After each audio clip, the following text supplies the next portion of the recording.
Thank you so much, Steve. Let's pop on over to Merritt Island where Carlo's got a question. Go ahead, Carlo. Hi, good afternoon. I'm a 2017 Jeep Sahara Unlimited, and I just want to put a backup camera in it. Do I need to? Is there any way I can flash or just update the memory or the software of the radio? Carlos, you don't need to. You won't need to.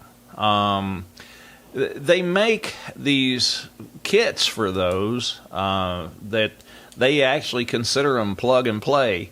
It'll actually interface. It'll interface, and it actually goes into the harness, into the factory harness. It's like a T, so to speak. And what they'll do is the system that you get. It'll come with the camera and an interface box and the wiring that'll actually just plug right into that. If you go online and search those, you'll see that there's a bunch of different manufacturers for them, but they'll all interface with your actual screen and let you have, and that they're a little bit of a job to hook up, as you can well imagine, because you've got to have different power supplies for it, and you also have to have it tapped into your Verse lights.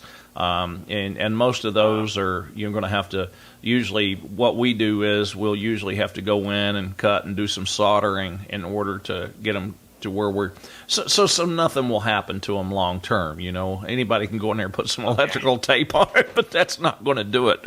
They need to be solid wired, or you'll cause yourself other issues. But there's some kits online. I probably wouldn't look for the cheapest. I would look for something that's got some decent reviews, probably a 4.7 or more. And just make sure that it's a good product. Don't worry about trying to save $20 on something like this. You want something that's highly reviewed, or you'll wind up with electrical issues like our previous caller did. So you want to avoid that if you can. We appreciate your call, Carl. You have a great weekend, and I wish you the best of luck with that.